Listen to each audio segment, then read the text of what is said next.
Hello friends, तो आज हम एक्सप्लेन करने वाले हैं एक बहुत ही शानदार मूवी जिसका नाम है प्रो डैडी। तो चलिए शुरू करते हैं। कहानी की शुरुआत एक हॉस्पिटल से होती है, जहां हॉस्पिटल की बिल्डिंग गिरने की हालत में होती है। इसी वजह से वहां पर बहुत सारी पुलिस इकट्ठी हो गई थी। हालांकि बिल्डिंग तो गिरती नहीं, तभी एक न्यूज रिपोर्टर पुलिस वाले से कहता है, इस बिल्डिंग में मजबूत सरिये लगे हुए हैं, जिस कारण से ये बिल्डिंग अभी तक टिकी हुई है। ये सुनते ही हमें पता चलता है कि वहाँ पर असल में एक सीमेंट कंपनी का एड चल रहा होता है। यहाँ हमें पता चलता है उस एड का एक्टर जॉन चर्च के एक फादर को अपनी सीमेंट और स्टील कंपनी का एड दिखा रहा है।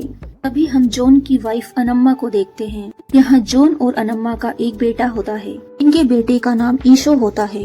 ईशो एक सक्सेसफुल एडवर्टाइजिंग कंपनी में काम करता है। इसके बाद हमें जॉन के फ्रेंड कोरियन की फैमिली दिखाई जाती है। कोरियन की वाइफ का नाम एल्सी होता है। उनकी बेटी का नाम फेना होता है। जॉन और कोरियन का एक और दोस्त होता है डॉक्टर। उसकी बेटी की शादी थी, उसमें ये सभी लोग मिलते हैं। जॉन डॉक्टर से कहता है कि अब तो तुम अपना सारा कारोबार अपने दामाद को सौंप कर आराम करोगे। अब ये डॉक्टर कहता है कि अरे ऐसा कुछ भी नहीं है, मेरे दामाद ने तो मुझे एक बिजनेस ऑफर किया है SMT ग्रुप ऑफ हॉस्पिटल से रिलेटेड। हो सकता है कि इसके बाद तो मैं और ज्यादा बिजी हो जाऊं। भी जॉन कहता है कि जो भी हो, इस कंपनी का एडवर्टाइजमेंट हमसे ही करवाना। तभी डॉक्टर कहता है क्यों नहीं भाई, जरूर करवाएंगे। तभी कोरियन ईशो से कहता है कि मैंने तुम्हारे लिए अपनी कंपनी में एक पोस्ट हमेशा से खाली रखी है, तुम जल्दी से ज्वाइन कर लो। मगर ईशो को तो कोरियन की कंपनी में जरा भी दिलचस्पी नहीं थी। ईशो कोरियन से कहता है कि मैं बड़ी बड़ी एड कंपनियों में काम करता हूँ, आपकी एड एजेंसी तो बहुत छोटी है। ये बातें कोरियन को हर्ट कर देती है। खैर, ईशो, फेना और जॉन एक ही शहर में काम करते थे। अब ये लोग साथ में बैठकर डिनर करते हैं। वहीं ईशो और फेना एक दूसरे को बिल्कुल भी पसंद नहीं करते और वे ज्यादा एक दूसरे से बातें भी नहीं करते। घर लौटते समय अनम्मा जॉन से कहती है, क्या तुमने ईशो की शादी के लिए कुछ सोचा है? वो कहती है कि ऐना कैसी रहेगी हमारे ईशो के लिए। वहीं ईशो कहता है कि ऐना में बहुत ज्यादा एटीट्यूड है, वैसे भी मुझे उसके पापा की कंपनी में कोई इंटरेस्ट नहीं है। इधर एल्सी भी कोरियन से एना और ईशो की शादी के बारे में बात करती है, मगर एना भी इस शादी को करने से मना कर देती है। लेकिन ये क्या, अगले दिन हम एना और ईशा को एक साथ लिव इन में रहते हुए देखते हैं। दोनों साथ ही ऑफिस जाते और एक दूसरे के साथ वक्त बिताते और ये साथ ही रहते थे। हमें समझ आता है कि इन्होंने अपनी फैमिली से झूठ क्यों बोला था, ताकि उन्हें इनके चक्कर के बारे में पता न चले। अब ईशो ऑफिस जाते टाइम एना से कहता है कि आज रात में मेरे दोस्त की पार्टी है, क्या तुम भी चलोगी? लेकिन एना पार्टी में जाने से मना कर देती है। वो कहती है कि तुम लड़कों की पार्टी में मैं क्या करूंगी। इसके बाद ईशो ऑफिस के बाद अकेला ही पार्टी में चला जाता है, जहां ईशो की कुछ फीमेल्स फ्रेंड भी थी। ये लोग यहाँ पर बहुत शराब पीते हैं। वहीं एक लड़की ईशो उसे उसके घर ड्रॉप कर देती है। यहाँ एना जब ईशो की कार का दरवाजा खोलती है तो उसे कार में बहुत सारी लड़कियाँ दिखाई देती है और एना को जलन होने लगती है। ईशो तो नशे में था, वो तो जाकर सो जाता है। अगले दिन ईशो एना से कहता है कि मेरे फोन में पार्टी की पिक्स है जो मुझे अपने दोस्तों को सेंड करनी है। ये सुनकर एना छुपकर ईशो का फोन चेक करने लगती है, लेकिन ईशो एना को ऐसा करते हुए देख लेता है। ईशो एना से कहता है कि तुम मेरे फोन में छुपकर क्या देख रही हो, उसमें कुछ प्राइवेट चीजें हैं। ये सुनकर एना को बहुत ज्यादा गुस्सा आ जाता है और वो गुस्से में ही ब्रेकफास्ट बनाने के लिए चली जाती है। ध्यान न होने की वजह से एना का हाथ चाकू से कट जाता है। एना के हाथ पर खून देखकर ईशो वहीं बेहोश हो जाता है, जहां हमें पता चलता है ईशो को ब्लड से फोबिया है। अब जब ईशो की आंख खुलती है तो वो देखता है कि वो तो हॉस्पिटल में है, जहाँ एना उसके बगल में बैठी हुई है। फिर डॉक्टर एना से भी कहता है कि आपका फेस काफी ज्यादा डल लग रहा है, कहीं आपके पीरियड्स तो नहीं चल रहे। अब एना तुरंत ही गायनोलॉजी के पास पहुँचती है, जहाँ गायना इन्हें बताती है कि एना प्रेग्नेंट है। ये सुनकर तो ईशो और एना दोनों के होश उड़ जाते हैं। ईशो डॉक्टर से कहता है कि फिलहाल तो हम कोई बच्चा प्लान नहीं कर रहे थे। डॉक्टर उनसे कहती है कि ये तुम दोनों का आपस का मैटर है और एक ये बहुत बड़ा फैसला है, इसलिए आप मुझे अच्छे से सोच समझकर बाद में बता देना। बाहर आकर ईशो एना पर बहुत ज्यादा गुस्सा होता है। वो एना से कहता है कि मुझे ये बच्चा नहीं चाहिए। गुस्से में वो हॉस्पिटल से चला जाता है। यहाँ एना ईशो की बातों से बहुत ज्यादा हर्ट हो जाती है। रात के समय ये दोनों इस मुसीबत से बाहर निकालने का प्लान बना ही रहे होते हैं कि तभी ईशो को उसके पापा जॉन का कॉल आ जाता है। ईशो को अंदर ही अंदर डर लग रहा था कि कहीं उसके पापा को एना की प्रेगनेंसी वाली बात पता तो नहीं चल गई। मगर ये क्या दोस्तों, जॉन तो फोन पर कुछ अलग ही धमाका करता है। जॉन ईशो को घर बुला लेता है और उसे बताता है कि तुम्हारी माँ प्रेग्नेंट है और तुम्हारा छोटा भाई जल्दी ही इस दुनिया में आने वाला है। ईशो तो ये सुनकर हक्का बक्का ही रह जाता है। वो सोचने लगता है कि पापा मम्मी पागल तो नहीं हो गए जो इस उम्र में माँ बाप बनने का सोच रहे हैं। साथ ही ईशो को ये भी डर होता है कि ये बात अगर उसके दोस्तों को पता चल गई तो वो उसका कितना मजाक उड़ाएंगे। ये सोचते ही ईशो अपने पापा को अबॉर्शन करवाने के लिए कहता है। इसके बाद जॉन और ईशो सुपरमार्केट जाते हैं, जहां ये लोग घर का कुछ सामान, अनम्मा की जरूरत की चीजें खरीदते हैं। और शाम को एना और ईशो वीडियो कॉलिंग पर बात कर रहे होते हैं, तो एना भी ईशो से वही सारी चीजें लाने के लिए कहती है जो सुबह इनने सुपरमार्केट से अनम्मा के लिए खरीदी थी, क्योंकि वे चीजें उनकी प्रेगनेंसी में काम आने वाली थी। लेकिन ईशो को इन सब चीजों के बारे में पता था। तभी एना उससे कहती है कि तुम इन सब चीजों के बारे में कैसे जानते हो। तभी ईशो हिचकिचाते हुए अपनी माँ की प्रेगनेंसी वाली बात एना को बता देता है। एना तो ये सुनकर बहुत ज्यादा खुश हो जाती है कि सास और बहू दोनों एक साथ प्रेग्नेंट हुई और एक साथ ही बच्चे होंगे। इसी बीच एना के माइंड में एक आइडिया आता है। वो ईशो से कहती है कि इस उम्र में तुम्हारे मम्मी पापा बच्चा करने के लिए पहले ही गिल्ट में होंगे, तुम उन्हें अपने बारे में भी बता दो। जो बात ईशो को भी सही लगती है। अगले ही दिन ईशो अपने पापा जॉन को सच्चाई बताने के लिए पहुंच जाता है। ये क्या दोस्तों, मगर जॉन तो खुद अपनी माँ को अनम्मा की प्रेगनेंसी के बारे में बताने से बहुत ज्यादा डर रहा था। उल्टा जॉन ईशो से पूछने लगता है, क्या तुम्हारे पास ऐसा कोई आइडिया है जिससे मैं तुम्हारी दादी को अनम्मा की प्रेगनेंसी के बारे में बता सकूं? क्योंकि मुझे तो बहुत डर लग रहा है। ये सुनते ही ईशो की तो बोलती ही बंद हो जाती है। वो अपने पापा से कहता है कि तुम सीधा जाकर दादी से क्यों नहीं कह देते, मगर जॉन तो काफी डर रहा था। इसके बाद जॉन अपने घर में एक छोटी सी पार्टी रखता है। उस पार्टी में जॉन के कुछ करीबी रिश्तेदार और जॉन की माँ भी आई हुई थी। इस पार्टी में कोरियन भी आया हुआ था। ईशो तो कोरियन को वहाँ देखते ही वहाँ से खिसक लेता है। वो अकेले में जाकर एना को कॉल करता है और कहता है कि तुम्हारे पापा भी आए हुए हैं। एना ईशो से कहती है, तुम एक बार पापा से बात करके तो देखो, वो अगर मान गए तो सब कुछ ठीक हो जाएगा। अब ईशो हिम्मत करके कोरियन से बात करने के लिए चला जाता है, मगर हड़बड़ी में वो एक वेटर से टकरा जाता है, जिससे सारी सब्जी कोरियन पर जाकर गिरती है। कोरियन तो यहाँ ईशो पर बहुत ज्यादा गुस्सा हो जाता है। दूसरी तरफ अनम्मा मजे में अचार खा रही थी और उसके हाव भाव देखकर जॉन की माँ को शक होता है। वो जॉन को पास बुलाकर उससे पूछती है कि अनम्मा इतना खट्टा क्यों खा रही है, कोई गड़बड़ है क्या? अब जब ईशो की दादी को ये बात पता चलती है कि उसकी बहू प्रेग्नेंट है, तो वो बहुत ज्यादा खुश हो जाती है, जहाँ जॉन फालतू में ही उन्हें बताने से डर रहा था। इसी बीच ईशो भी जॉन से बात करने की कोशिश करता है। पार्टी तो खत्म हो गई थी, ईशो कोई बात नहीं कर पाया था। लेकिन अगले दिन ईशो के पापा जॉन बिजनेस के सिलसिले में कहीं बाहर जा रहे होते हैं, तो ईशो उन्हें एयरपोर्ट छोड़ने आता है, जहां ईशो अपने पापा को बात बताने की कोशिश करता है, लेकिन जॉन तो उसकी बातों पर कोई ध्यान नहीं देता। अब ईशो चिढ़ जाता है। परेशान होकर वो सारा सच उगल देता है। ये सुनकर तो जॉन के होश ही उड़ जाते हैं। वो कहता है कि तुम और एना तो एक दूसरे को बिल्कुल पसंद ही नहीं करते थे, फिर ये सब कुछ कैसे हो गया?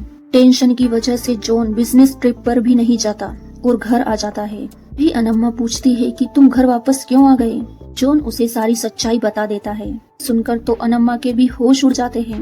अब दोनों माँ बाप को समझ आ जाता है कि बच्चों ने उन्हें पागल बना दिया।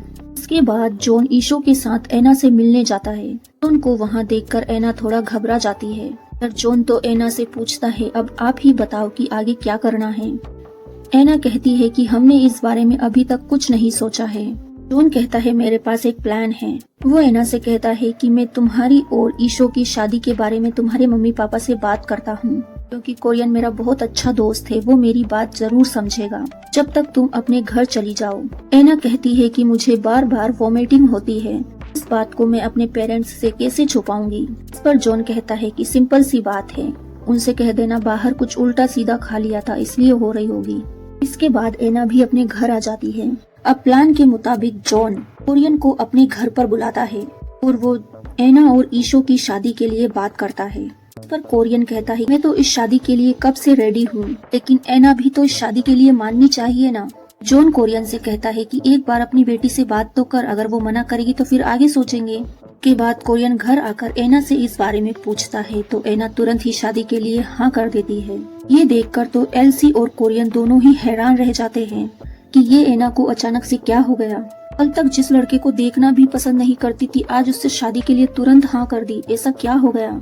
इसके बाद कोरियन जाकर ये खबर जॉन को देता है। वो जॉन से कहता है कि एना को तो हमेशा से ही ये रिश्ता मंजूर था, मगर मैं खुद ही इस रिश्ते के खिलाफ था, क्योंकि मैं चाहता था कि मेरा दामाद कोई ऐसा लड़का बने जो मेरे बिजनेस को आगे बढ़ा सके, कि मैंने इस बिजनेस को खड़ा करने में बहुत मेहनत की है। एना ने तो इंजीनियरिंग करके अलग ही फील्ड चुन ली है, अब कम से कम मेरा दामाद तो मेरी कंपनी चलाए, बस इतना ही चाहता था। और ईशो को मैंने पहले इसी बारे में पूछा था, लेकिन ईशो को तो मेरी कंपनी में बिल्कुल भी दिलचस्पी नहीं है। अब जॉन कोरियन से कहता है उसकी फिक्र तू मत कर, ईशो तेरी ही कंपनी में काम करेगा, ये वादा मैं तुझसे करता हूँ। अब अगले ही दिन जॉन, अनम्मा और ईशो एना के घर उसके रिश्ते के लिए पहुँच जाते हैं और उन दोनों की शादी फिक्स कर देते हैं। तभी कोरियन ईशो से कुछ सवाल पूछता है, जहाँ जॉन कहता है पहले हम शादी फिक्स कर लेते हैं, ये सारे सवाल जवाब तो बाद में भी होते रहेंगे। वहीं कोरियन कहता है कि मुझे थोड़ा वक्त चाहिए, क्योंकि एना मेरी इकलौती बेटी है, मैं उसकी शादी बहुत ही धूमधाम से करना चाहता हूँ। पर जॉन कहता है कि मुझे ऐसा लगता है हमें इन दोनों की शादी अगले हफ्ते तक कर देनी चाहिए। मगर कोरियन और एल्सी तो सोच में पड़ जाते हैं। वो सोचते हैं कि आखिर जॉन इतनी जल्दीबाजी क्यों कर रहा है। अभी एना को उल्टी आने लगती है और वो बेसिन की तरफ भागती है। वहीं कोरियन बात बनाते हुए कहता है कि इसने ट्रेन में कुछ खा लिया था, इससे उसका पेट खराब हो गया है। मगर एल्सी को तो शक हो गया था। उसी टाइम अनम्मा को भी उल्टी आने लगती है। ये देखकर तो कोरियन और एल्सी और भी ज्यादा हैरान हो जाते हैं। वो सोचने लगते हैं कि ये सब क्या हो रहा है। अब सारी बातें होने के बाद इन दोनों की शादी 2 महीने बाद के लिए फिक्स कर दी जाती है। अब मेहमानों के घर से जाते ही एल्सी अपनी बेटी से पूछती है कि ऐसा क्या खा लिया था तुमने जिससे तुम्हें उल्टियाँ हो रही है। एना अपनी सारी सच्चाई माँ को बता देती है। ये बात सुनकर एल्सी नाराज हो जाती है, लेकिन अब तो उसकी शादी तय हो चुकी थी और वो उसका साथ देने के लिए मान जाती है। हालांकि ये बात कोरियन को नहीं बताई जाती। इधर ईशो, अनम्मा और जॉन जब घर जा रहे होते हैं तभी ईशो को एना का कॉल आता है और वो ईशो से कहती है कि मैंने माँ को सब कुछ बता दिया है। ये बात जॉन और अनम्मा भी सुन रहे होते हैं। थोड़ी ही देर बाद जॉन को कोरियन का कॉल आता है। जॉन डरते हुए कॉल रिसीव करता है। कोरियन जॉन से कहता है कि अब हमें शादी में ज्यादा भी देर नहीं करना चाहिए। ऐसा करते हैं, शादी का सारा काम किसी इवेंट ऑर्गेनाइजेशन को सौंप देते हैं। वे लोग वेडिंग को अच्छे से प्लान करेंगे। अब ये दोनों फैमिलियां शादी की तैयारी के लिए जुट जाती हैं। इधर एना और ईशो की खुशी का तो कोई ठिकाना ही नहीं था। ऐसे ही एक दिन डॉक्टर का दामाद कोरियन से कहता है कि हमें अपने हॉस्पिटल का एडवर्टाइजमेंट करवाना है, मगर पहले तुम्हें मुझे एक प्रेजेंटेशन शूट करके दिखाना होगा। मैं ये देखना चाहता हूँ कि तुम हमारे हॉस्पिटल को कितने अच्छे तरीके से प्रमोट कर सकते हो। कोरियन कहता है कि तुम उसकी बिल्कुल चिंता मत करो, इस प्रेजेंटेशन को मेरे होने वाले दामाद ईशो संभालेंगे। ईशो का नाम सुनकर डॉक्टर का दामाद खुश हो जाता है, क्योंकि ईशो एडवर्टाइजिंग जगत का एक बड़ा नाम था। इधर जॉन ईशो को कोरियन की कंपनी ज्वाइन करने के लिए दबाव डालता है। ईशो कहता है मुझे क्या जरूरत है ऐसी छोटी मोटी कंपनी में काम करने की, मुझे बेंगलोर की एक बहुत बड़ी कंपनी से ऑफर मिला है, वे लोग मुझे मेरे हिसाब से सैलरी देने को तैयार हैं। अब जॉन बेटे को समझाता है, कहता है कि मैंने कोरियन को जबान दी है और इसीलिए वो इस शादी के लिए राजी हुआ है। इस पर ईशो कहता है कि आपको मुझसे पूछकर कहना चाहिए था जो भी कहना था, आपने जवान देने से पहले एक बार भी मुझसे पूछा। इस बात को लेकर बाप बेटे में बहस हो जाती है। इसके बाद कोरियन के पास एक आदमी का कॉल आता है जो ईशो की कंपनी के आसपास ही कहीं काम करता था।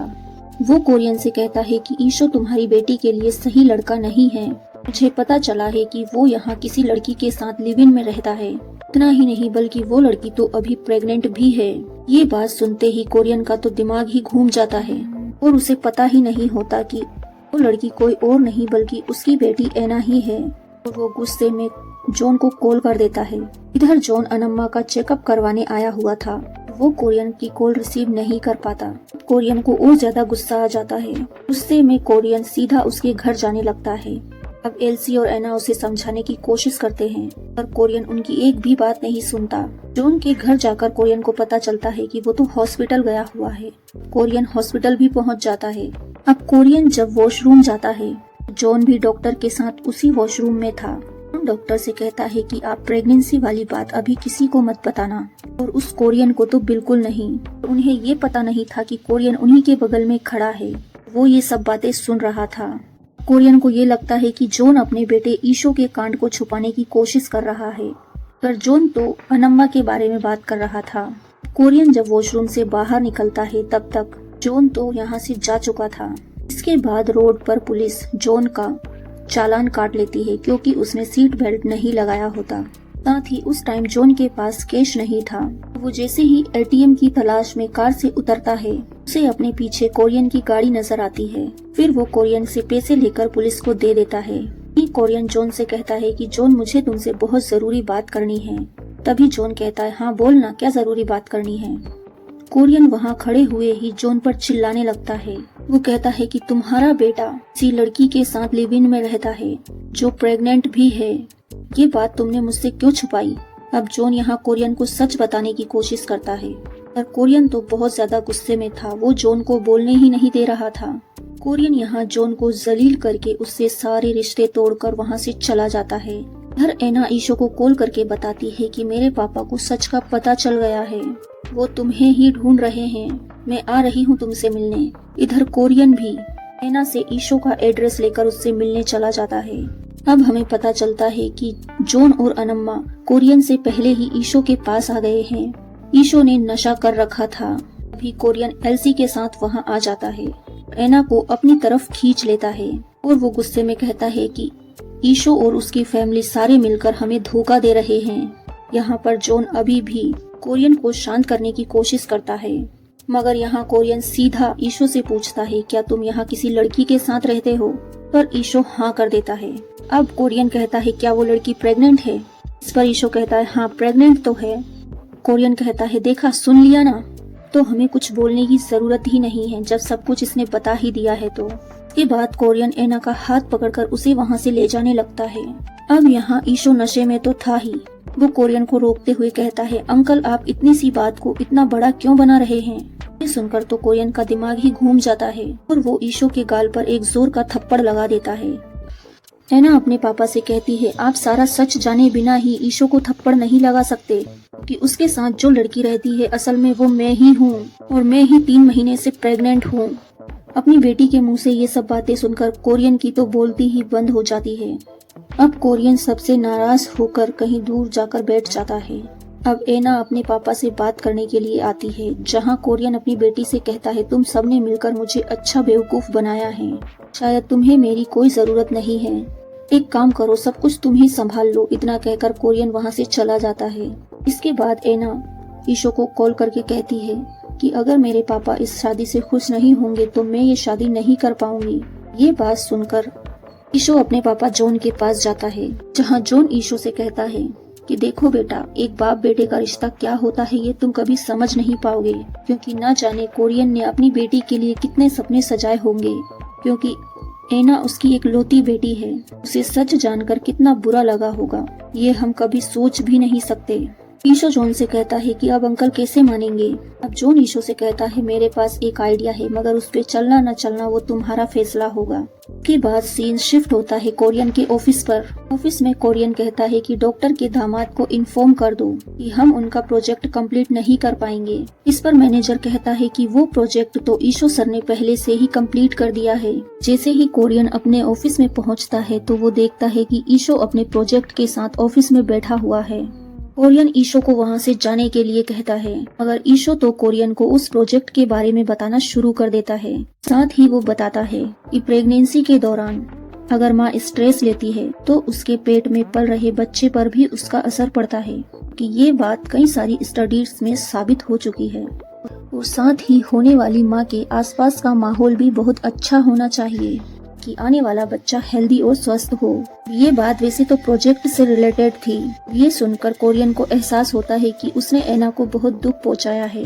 कोरियन अपनी गलती मान लेता है और सभी को माफ कर देता है। इसके बाद कोरियन डॉक्टर के दामाद के सामने अपनी प्रेजेंटेशन देता है। इस वजह से एसएमटी ग्रुप ऑफ हॉस्पिटल का प्रोजेक्ट कोरियन के हाथों में आ जाता है और कोरियन बहुत ही खुश होता है। इसके बाद मूवी के एंडिंग में हमें एना और ईशो की शादी होते हुए दिखाया जाता है। इसी दौरान कोरियन खुशी खुशी एना की प्रेगनेंसी के बारे में सबको ऐलान पर बताता है।